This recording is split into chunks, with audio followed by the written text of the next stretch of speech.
Alpha public school, Indian oil petrol pump के सामने, Raipur road, Mungeli. Chhattisgarh में बढ़ती महंगाई, पेट्रोलियम पदार्थों में की गई बढ़ोतरी, मिट्टी तेल में कटौती, बिजली व्यवस्था, धान के समर्थन मूल्य सहित अन्य मांगों को लेकर कांग्रेस द्वारा एक दिवसीय धरना प्रदर्शन किया गया।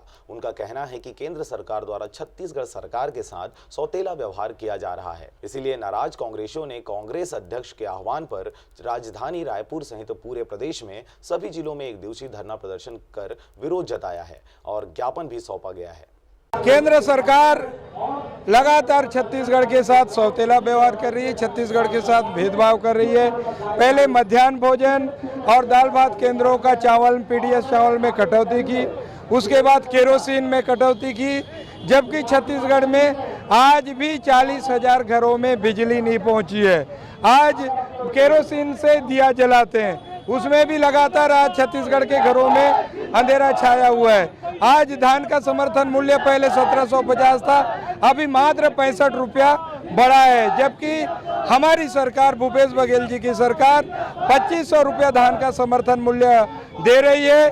आज महंगाई आसमान छू रही है, पेट्रोल डीजल का रेट बढ़ाया है, जिससे आम जनता त्रस्त है। और हम सब जन इनके मोदी जी के विरोध में आज धरना देंगे कि जितने भी मिट्टी तेल के रहे उसको पेट्रोल डीजल का रेट कम किया जाए और सारी जो महंगाई बढ़ रही है उसके ऊपर कंट्रोल किया जाए।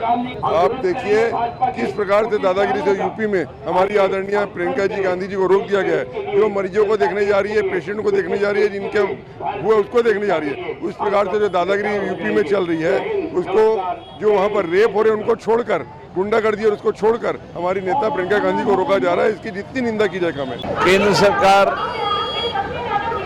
लगातार इस देश में हर आम उपभोक्ताओं की जो उपयोग की चीजें हैं उसकी बेतहाशा भाव बढ़ा रही है।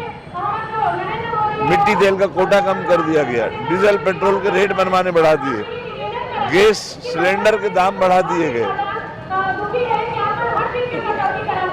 विधायकों की खरीद फरोख्त करते हुए प्रजातंत्र का गला घोट रहे हैं। Bureau report, RJ रमझाझर।